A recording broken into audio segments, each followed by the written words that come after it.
Un mes en el que nosotros como familia dedicamos tiempo a recordar todos los detalles de sus nacimientos. Ya me parezco yo a mi abuelo y a mi padre, recordándoles una y otra vez las mismas cosas.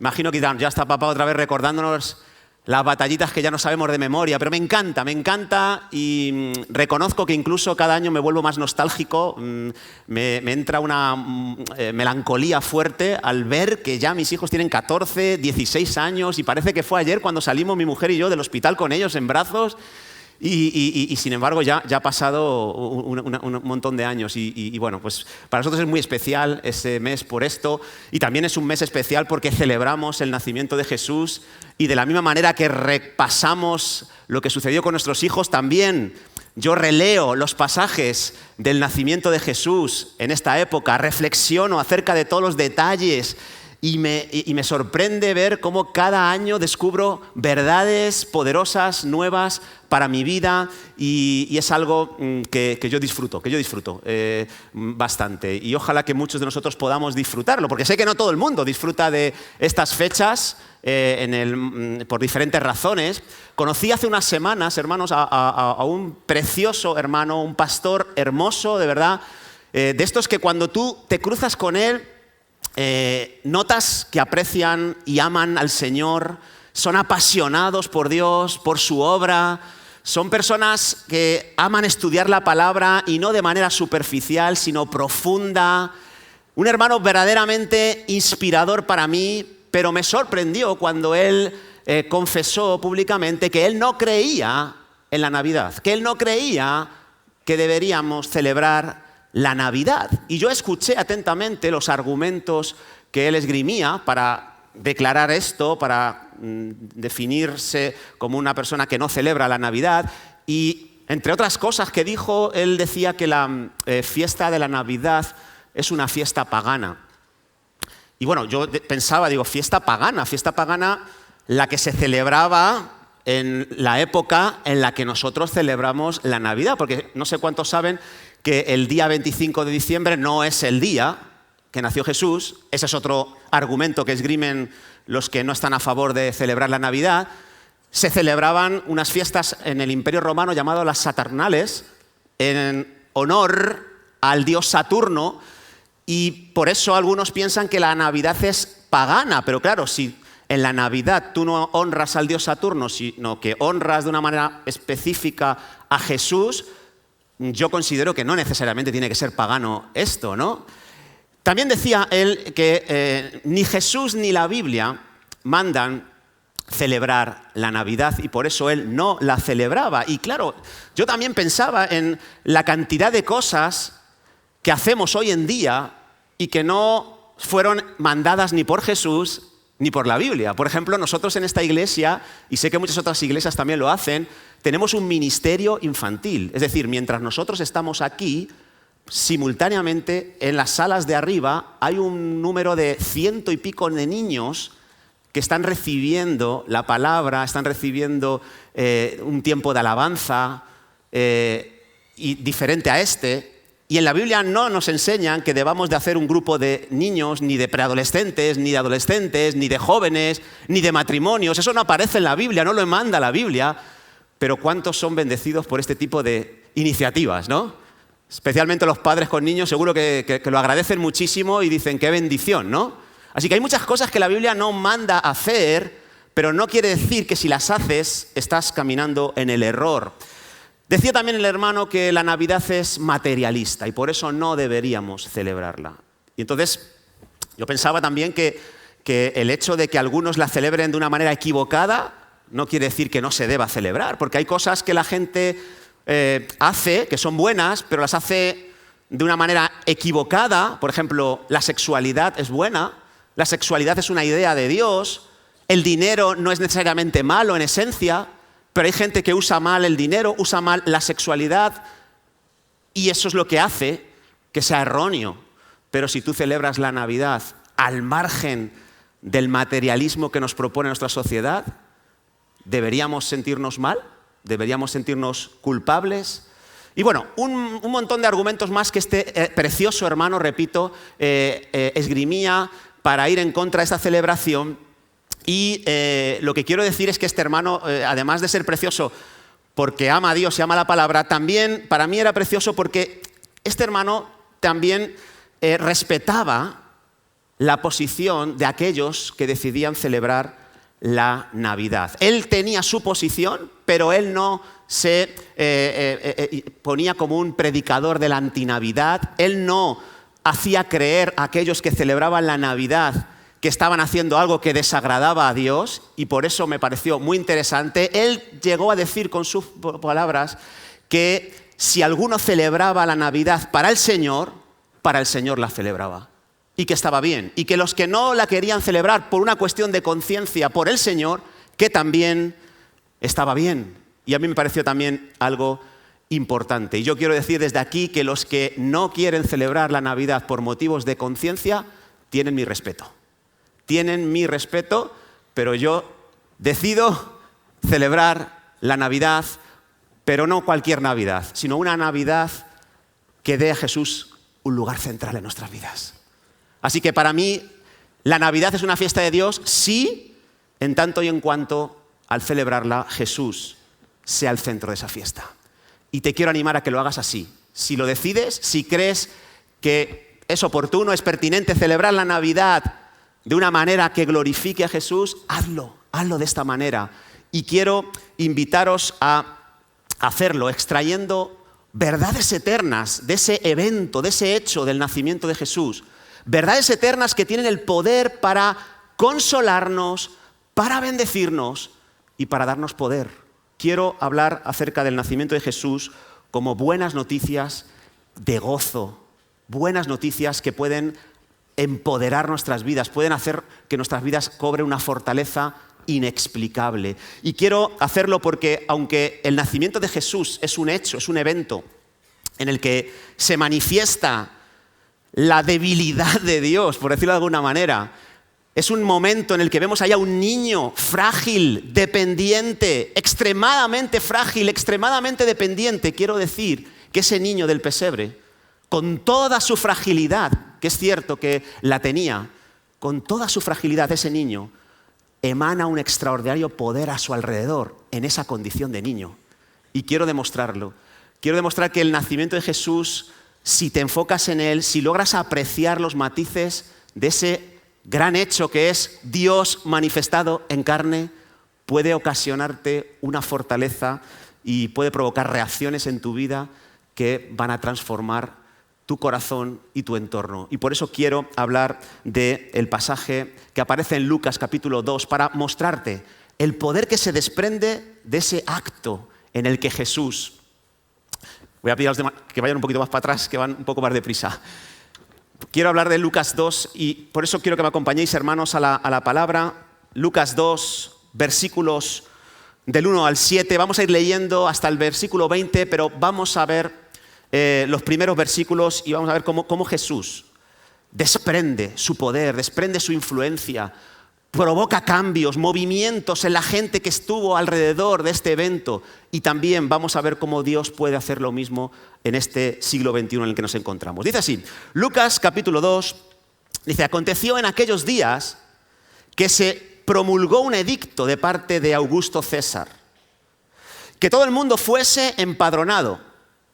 Este primer censo se hizo siendo Cirenio gobernador de Siria, e iban todos para ser empadronados, cada uno a su ciudad. Y José subió de Galilea, de la ciudad de Nazaret, a Judea, a la ciudad de David, que se llama Belén, por cuanto era de la casa y familia de David, para ser empadronado con María su mujer, desposada con él, la cual estaba encinta. Y aconteció que estando ellos allí, se cumplieron los días de su alumbramiento. Y dio a luz a su hijo primogénito, y lo envolvió en pañales, y lo acostó en un pesebre, porque no había lugar para ellos en el mesón. Dejémoslo hasta ahí. Pero fijémonos, hermanos, que el simple nacimiento de un niño que no era cualquier niño, provoca en este pasaje que hemos leído que una familia, José y María, tengan que movilizarse e irse 130 kilómetros hacia el sur, desde donde viven, desde Nazaret hasta una aldea llamada Belén. 130 kilómetros sin medio de transporte, probablemente un burro, un asno, no lo sabemos. Pero esta mujer que camina hacia el sur de la tierra de Israel está en un estado de embarazo avanzado. Está en una situación en la que realmente no convendría hacer un viaje de estas características. ¿Y por qué? ¿Por qué se tiene que movilizar?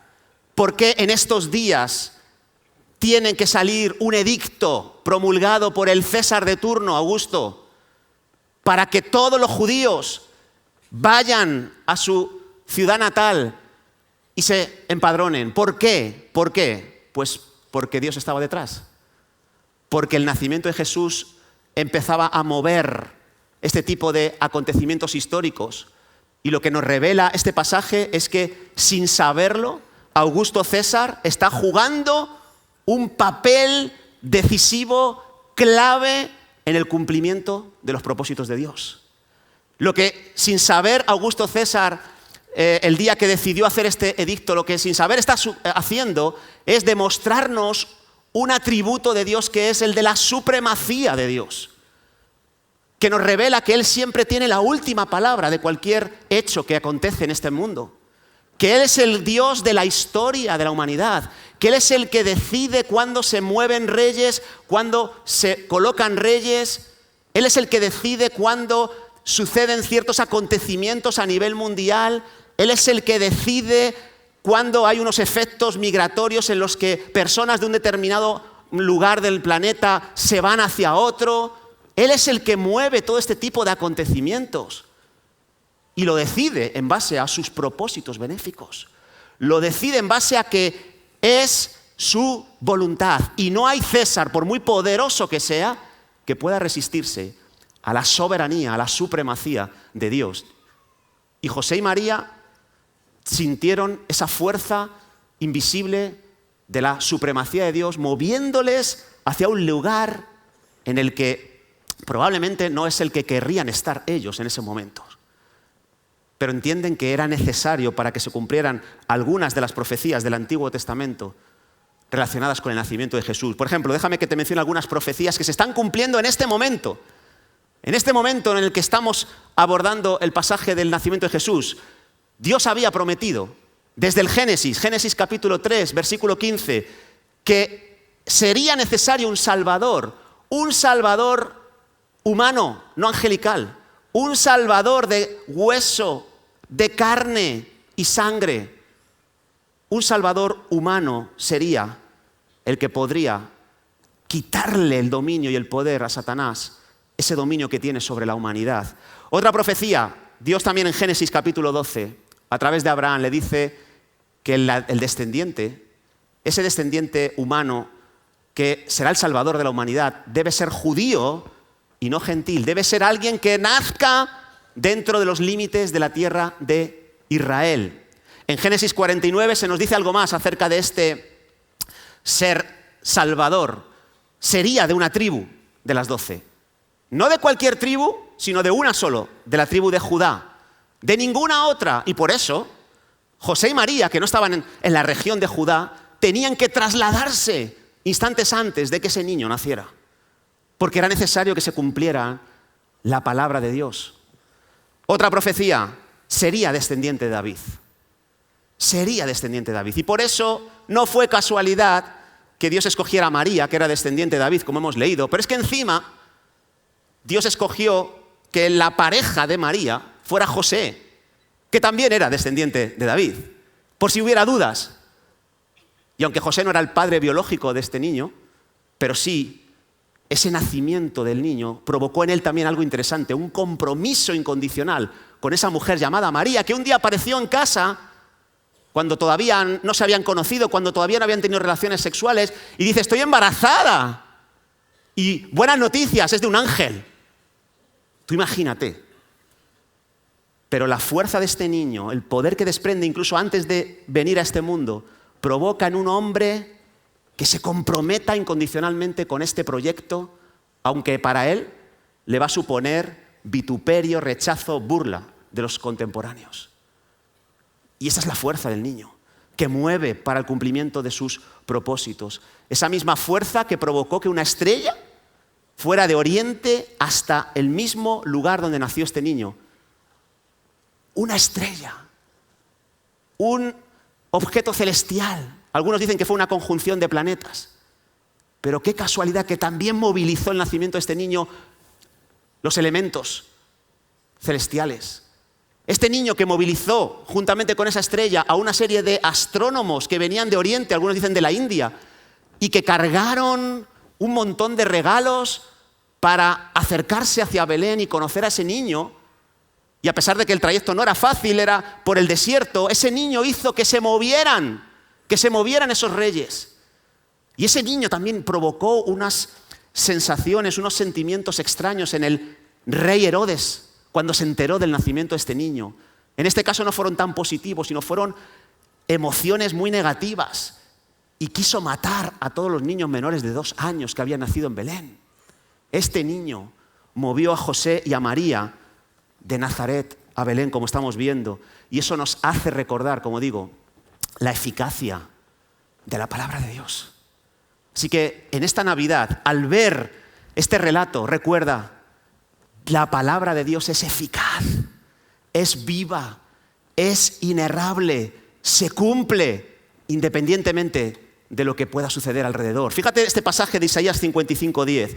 Porque como desciende de los cielos la lluvia y la nieve, y no vuelve allá, sino que riega la tierra y hace germinar y producir y da semilla al que siembra y pan al que come. Escucha esto, porque esto es lo que representa lo que estamos viendo de la Navidad. Así será mi palabra que sale de mi boca. No volverá a mí vacía, sino que hará lo que yo quiero y será prosperada en aquello para que la envíe.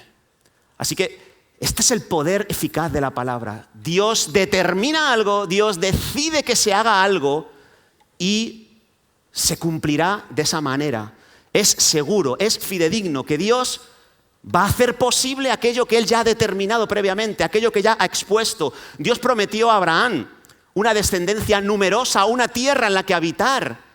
Y pasaron muchos años, pasaron algunos siglos, pero al final la palabra fue eficaz. Y hubo muchos obstáculos, entre medias. Hubo muchos obstáculos, pero ¿sabes? Este primer principio de la Navidad nos recuerda que no hay obstáculo que pueda impedir la realización de los propósitos que Dios tiene en su mente. ¡No lo hay! Dios dijo y así se hará. Como la lluvia cae, como la nieve y vuelve hacia arriba, pero antes de volver ha regado la tierra donde ha caído esa lluvia, donde ha caído esa nieve, y es seguro que va a haber un fruto, es seguro que esa lluvia va a hacer germinar las semillas que están plantadas allí y va a haber una siembra y una siega, pan para el que come. Así será la palabra de Dios. La palabra de Dios se cumplió con Abraham, la palabra de Dios se cumplió cuando Jesús dijo, es necesario que yo muera en la cruz y resucite al tercer día. Y se cumplió a pesar de los obstáculos que hubo en el camino. Porque cuando Jesús murió, muchos recordaron esta profecía y sellaron la piedra del sepulcro donde Jesús estaba. Los romanos fueron persuadidos a poner un ejército de soldados allí para custodiar la tumba, para que nadie pudiera robar su cuerpo y luego decir que había resucitado. ¿Y sabes qué? No hubo ejército romano que pudiera frenar la resurrección de Jesucristo. Salió de la tumba tal y como Dios lo había propuesto, porque la palabra que sale de la boca del Señor no vuelve vacía. Hará todo lo que Él quiere. Jesús también predijo la destrucción de Jerusalén antes de morir, en el famoso sermón escatológico. ¿Veis este templo? Está bonito, ¿verdad? Bueno, pues no va a quedar piedra sobre piedra. Ni una piedra va a quedar en este lugar. Será destruido más pronto que tarde. Y así fue, 40 años después de esas palabras, la palabra de Dios se cumplió. Y no hubo obstáculo, no hubo freno. Y se cumplió literal. No quedó ni una piedra en aquel lugar de ese templo. ¿Sabes por qué?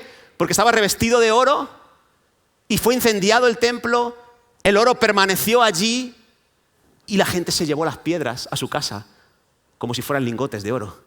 No quedó nada, no quedó nada. Jesús dijo, esperad en Jerusalén, quedaos en Jerusalén, porque va a venir la promesa del Padre, el Espíritu Santo, el cual yo os enviaré cuando ascienda a los cielos y vendrá a morar en vosotros. Ya no estará con vosotros, estará en vosotros.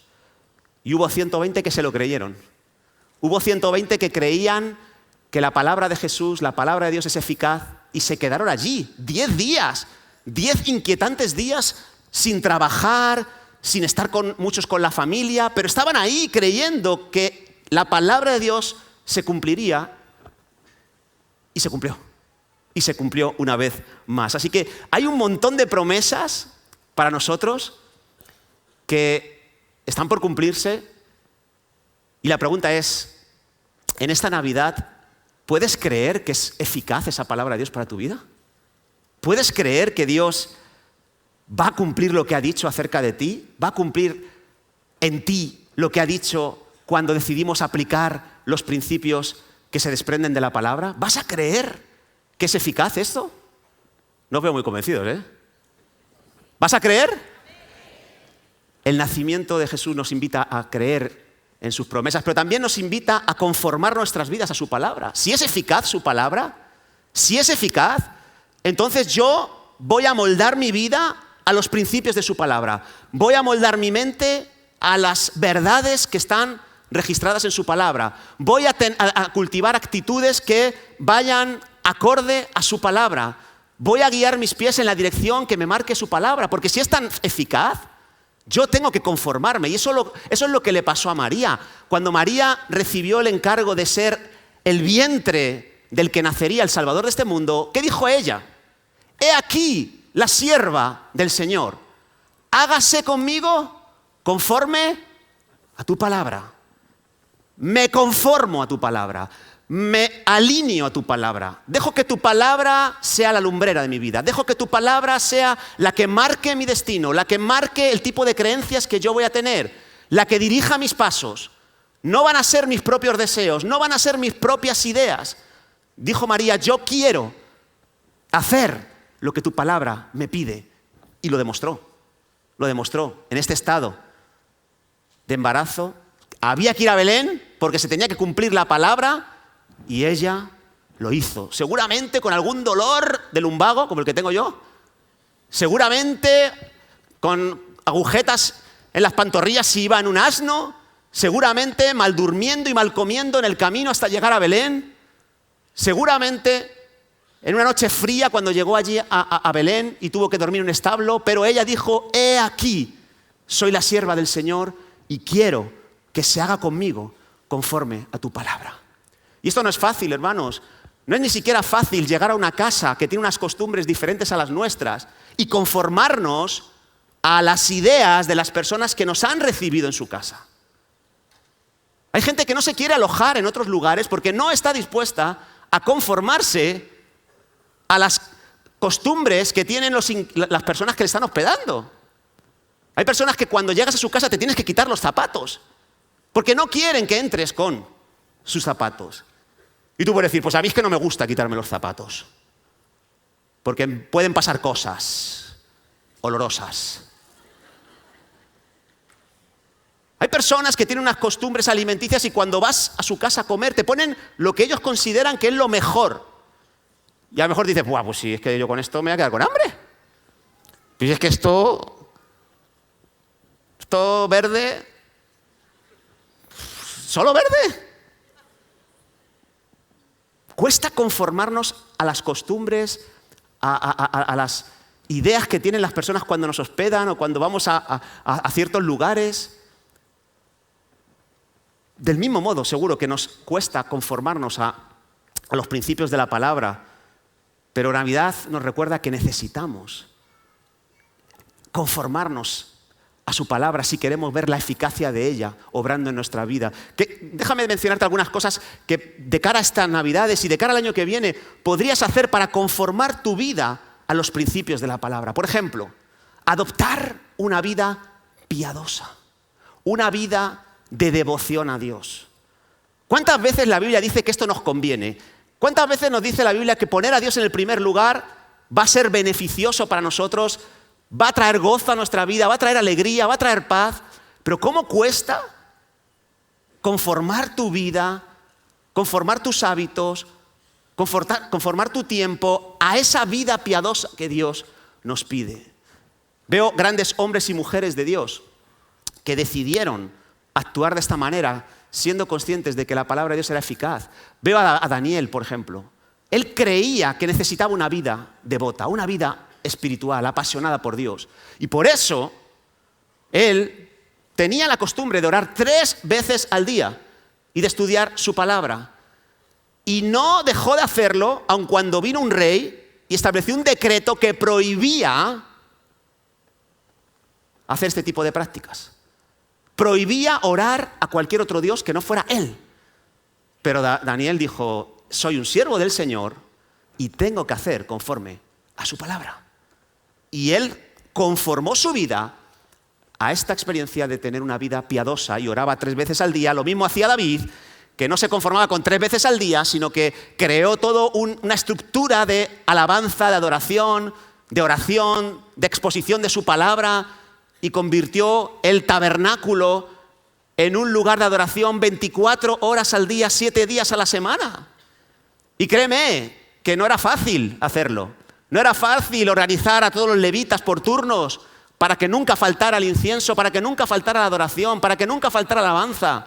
No era fácil para él, pero él entendía que era un siervo de Dios y debía conformar su vida a la palabra de Dios, ser un hombre devoto de Dios. Y Abraham lo mismo. Abraham, allá por donde iba, lo primero que hacía no era montar sus tiendas, era establecer un altar de adoración. Y cada compra, cada adquisición que hacía Abraham, míralo, se celebraba con un altar y un sacrificio que subiera al cielo. Eliseo vivía una vida acomodada, pero Dios había hablado, tú vas a ser el sucesor de Elías. Y cuando Elías llega ante él y le dice, le tira el manto así, de mala manera, como un torero así, y es que casi no le dice nada, pero Eliseo entendió el significado de ese acto de Elías. ¿Qué hizo Eliseo?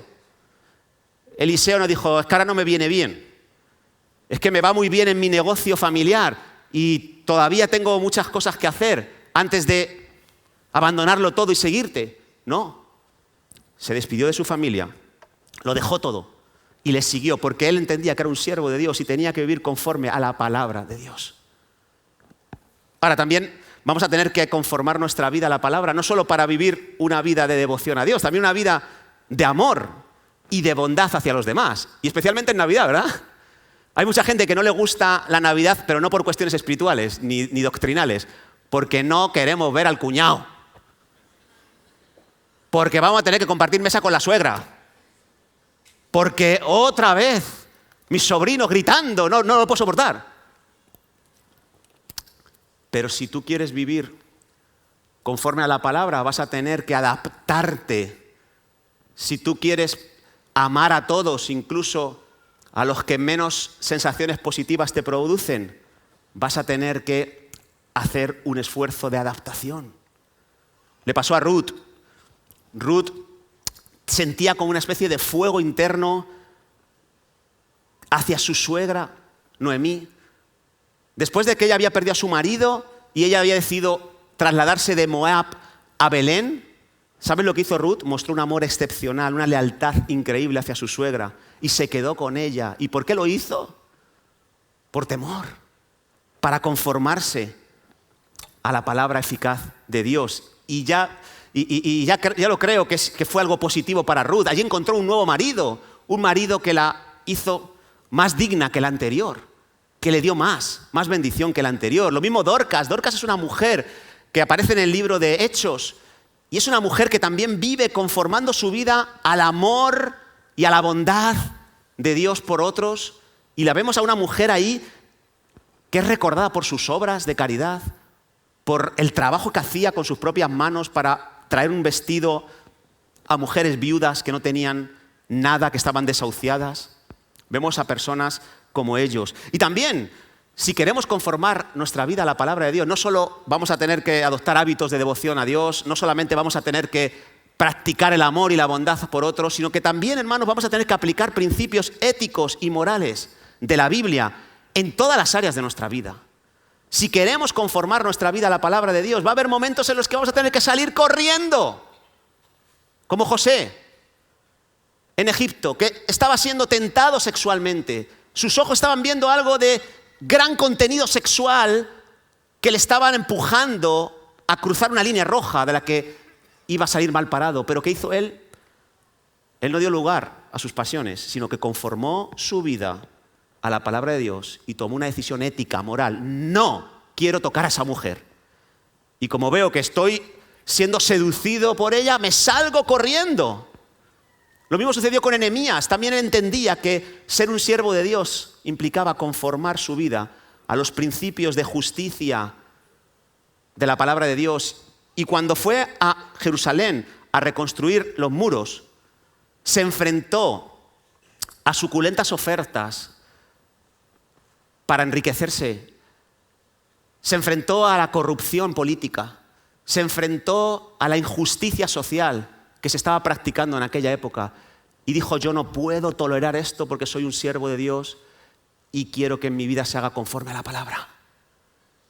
Así que Navidad significa eso. Navidad te tiene que mover a conformarte no a este siglo, sino a la palabra de Dios. Navidad tiene que llevarte a entender que la palabra de Dios es eficaz y que tú debes vivir por ella y para ella. Vamos con la segunda cosa que veo aquí. Otro movimiento poderoso que surgió del nacimiento de Jesús. El nacimiento de Jesús movió a José y a María de Nazaret a Belén, pero también vemos aquí en el versículo 8 al 14 que movió también a los ángeles del cielo a la tierra. Fíjate, había pastores en la misma región que velaban y guardaban las vigilias de la noche sobre su rebaño. Y aquí se les presentó un ángel del Señor. Y la gloria del Señor los rodeó de resplandor y tuvieron gran temor. Pero el ángel les dijo, no temáis, porque estaban llenos de miedo, claro. Porque he aquí os doy nuevas de gran gozo que serán para todo el pueblo. Que os ha nacido hoy en la ciudad de David un Salvador, que es Cristo el Señor. Esto os servirá de señal. Hallaréis al niño envuelto en pañales, acostado en un pesebre, y repentinamente apareció con el ángel una multitud de las huestes celestiales que alababan a Dios y decían, gloria a Dios en las alturas y en la tierra paz, buena voluntad para con los hombres. Así que fijaros, el primer anuncio del nacimiento de Jesús es este. ¿Y quién lo da? Lo da un ángel. ¿Un ángel a quiénes? A unos pastores anónimos. Unos pastores que son la clase más baja de la época, de la sociedad.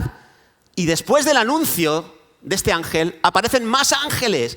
Una multitud de ángeles que se presentan y que hacen alabar al Señor. Le elevan un himno de alabanza al Señor. Y sin embargo, los pastores, ante esta excepcional visión, su respuesta ¿cuál es? Miedo, gran temor. ¿Por qué? Porque con la aparición de estos ángeles, que vinieron del cielo a la tierra, vino también un resplandor de la gloria del Señor. ¿Tú sabes lo que es la gloria del Señor? La gloria del Señor a lo largo de la Biblia representa muchas cosas, pero la principal es la presencia misma de Dios. La gloria del Señor es la presencia misma del Señor entrando en contacto con la humanidad. Y eso es lo que trajo el nacimiento de Jesús. Trajo ángeles, seres celestiales, pero trajo la gloria del Señor. Y claro, los pastores tuvieron un gran miedo. Y si tú miras en el Antiguo Testamento, muchos que tuvieron una experiencia similar, muchos de los que se enfrentaron a la gloria del Señor, a la presencia del Señor, tuvieron miedo, no, pánico. Gedeón, cuando se dio cuenta de que estaba ante una cristofanía, ante una manifestación de Jesús en el Antiguo Testamento, tuvo miedo y dijo, voy a morir. Cuando los padres de Sansón se dieron cuenta de que tenían ante sí a una manifestación de Dios que les anunciaba el nacimiento de su hijo, tuvieron miedo y dijeron, voy a morir. Lo mismo sucedió con estos pastores y lo tenían clarísimo en esta época. Estar en contacto con la presencia de Dios es una muerte segura. ¿Por qué? Porque sabían que los seres humanos no podían acercarse a la presencia de Dios. No tenían libre acceso a la presencia de Dios. Y Dios ya se había encargado a lo largo del Antiguo Testamento de recordarles esto a todos los seres humanos. Fíjate, desde el principio, Génesis 3:24, cuando Adán y Eva pecaron, ¿qué hizo Dios? Echó fuera al hombre y a la mujer del huerto del Edén y puso al oriente del huerto de Edén, ¿qué puso? Querubines, ángeles, una clase de ángeles. ¿Y para qué los puso allí en la puerta del huerto? Los puso con una espada encendida que se revolvía por todos los lados para guardar el camino del árbol de la vida. Después del pecado, Dios cierra el acceso a la presencia suya, al árbol de la vida, que es lo que simboliza también. Y pone ángeles, pone querubines, para que ningún ser humano se pueda acercar.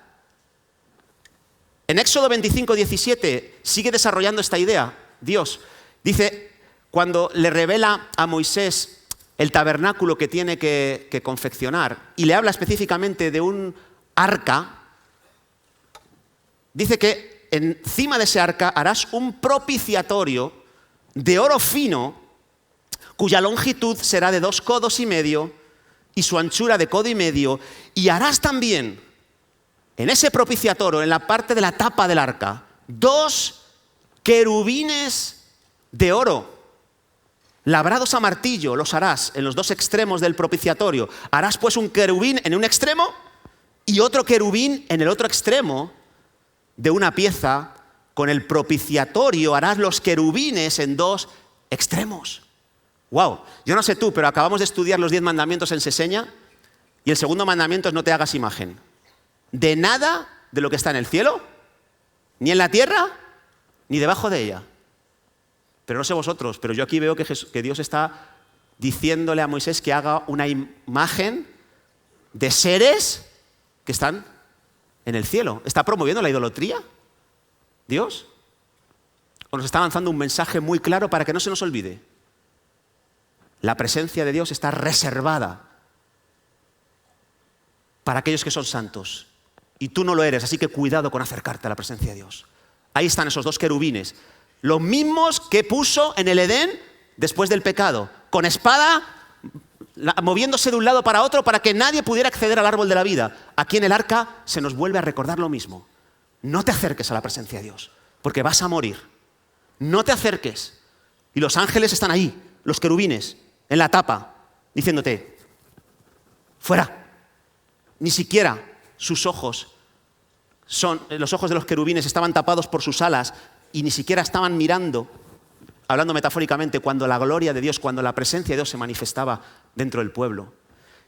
Y más allá, Levítico 16:2, Jehová dijo a Moisés, di a Aarón, tu hermano, el sumo sacerdote, dile que no entre en todo tiempo en el santuario, que no entre todo el tiempo en el lugar santísimo, que no se acerque todos los días al lugar donde se manifiesta mi presencia, detrás del velo, delante del propiciatorio que está sobre el arca, para que no muera.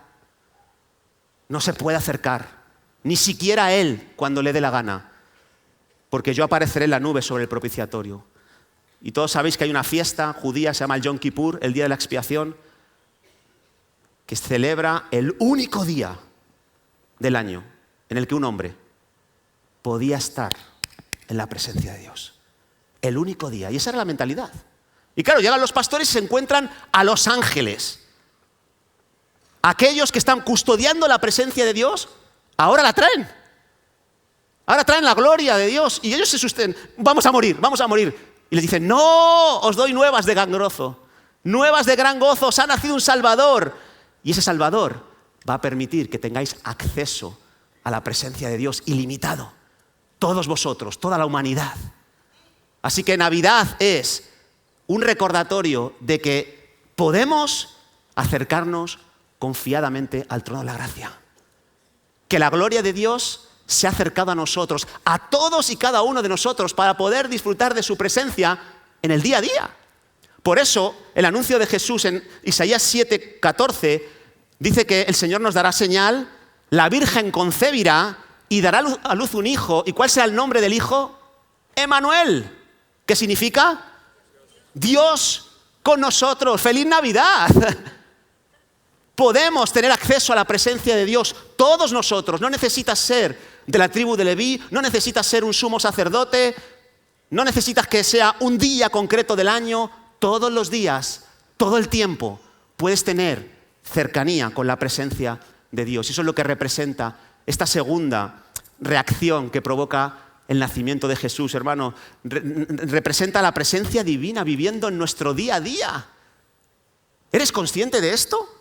¿Eres consciente de que la presencia de Dios, desde que nació Jesús y murió, puede manifestarse de manera cotidiana todo el tiempo en nuestras vidas? ¿Lo has experimentado?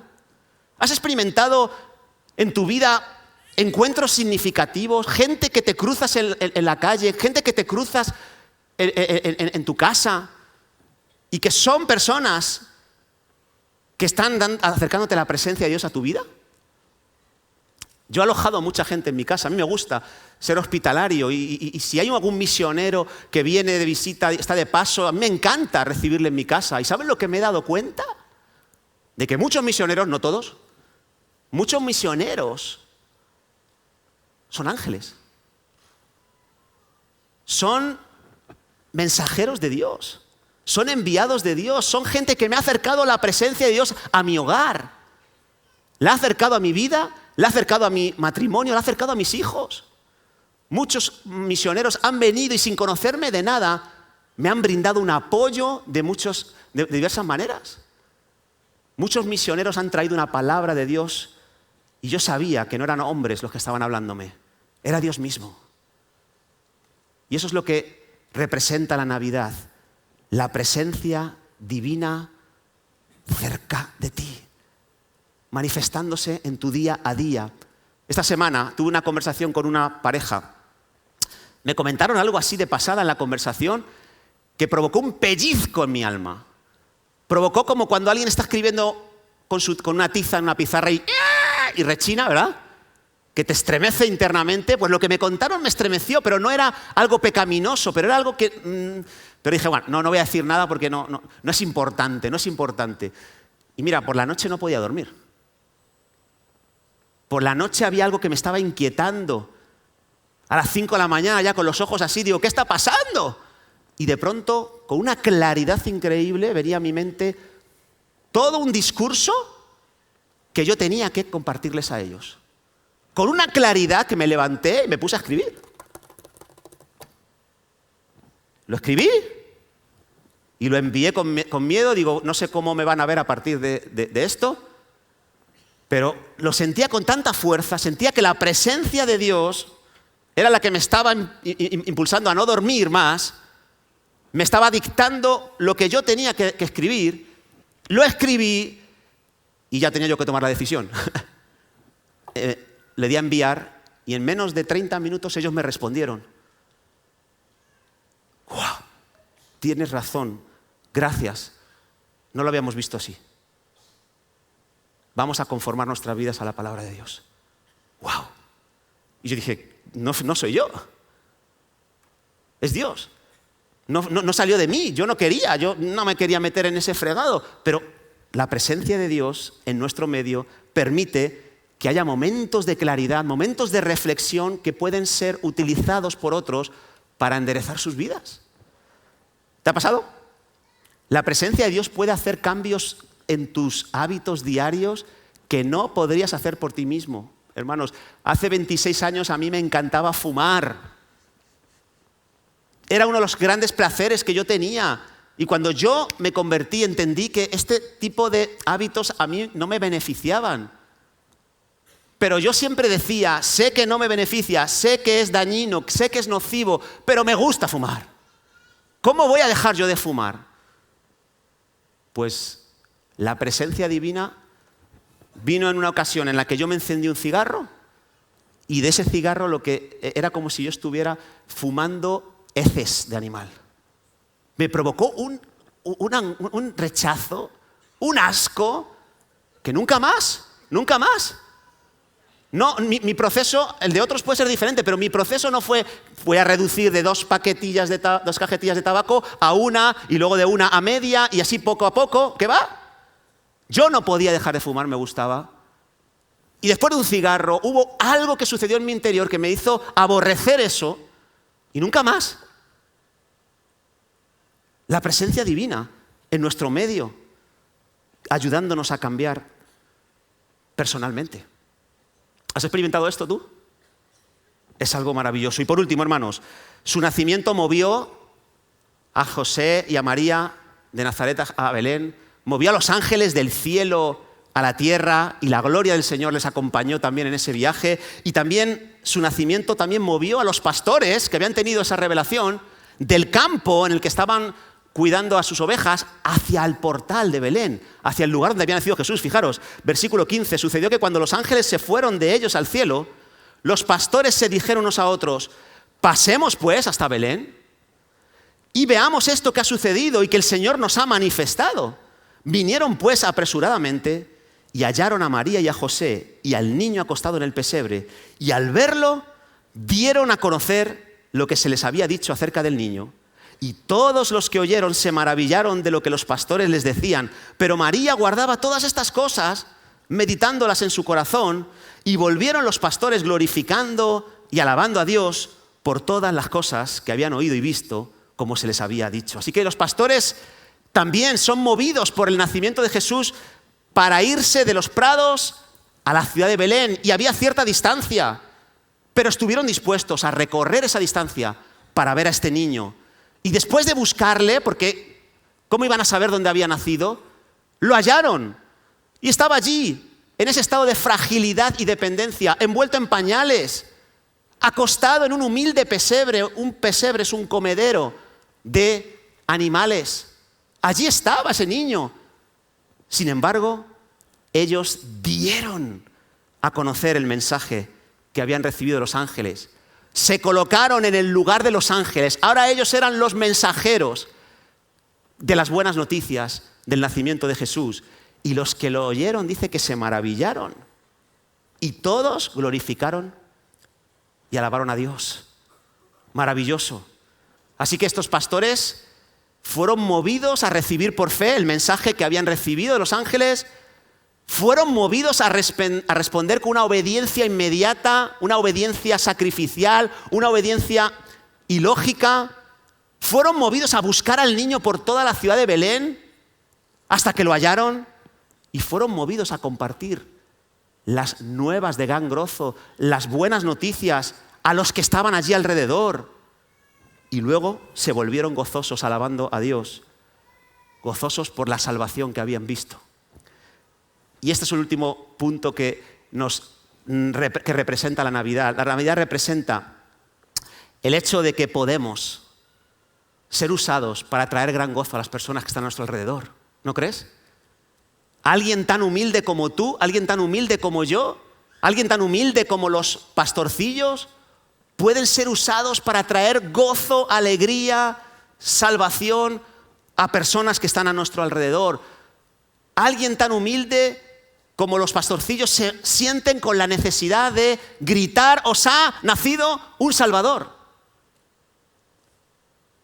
Os ha nacido aquel que va a acercar la presencia de Dios a vuestras vidas. Y eso es lo que estamos nosotros también proclamando en este año como iglesia en Madrid.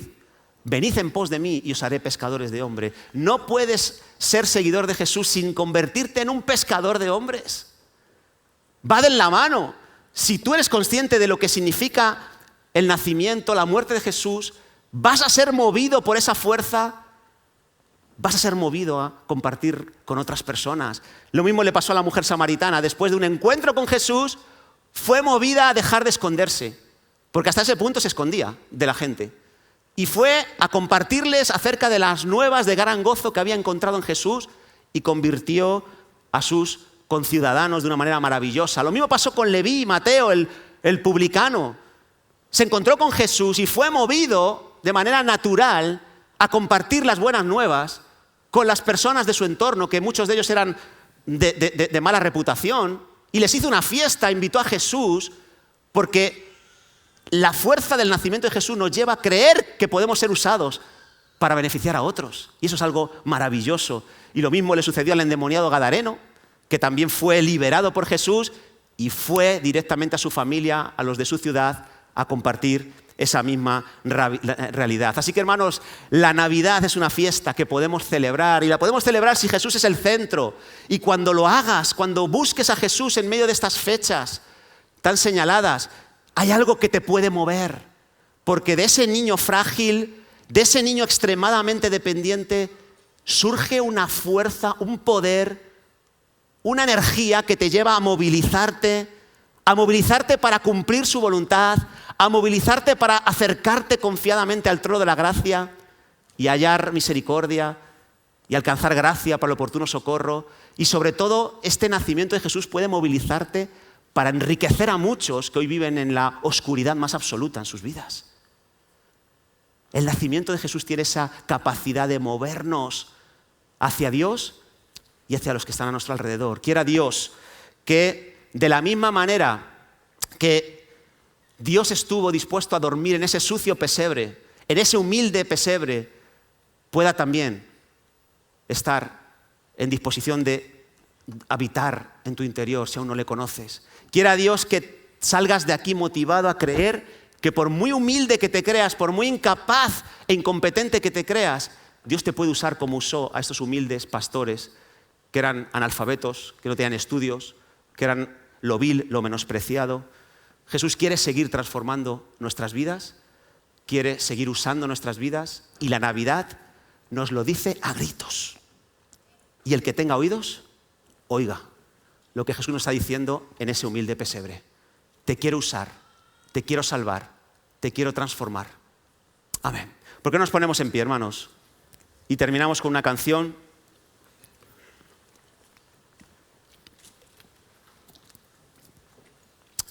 Quiero pedirte que cierres tus ojos unos instantes. Quiero pedirte que dejes que este relato de la Navidad te mueva en tu interior. Te mueva a conformar tu vida a su palabra. Te mueva a creer que puedes experimentar su presencia en el día a día.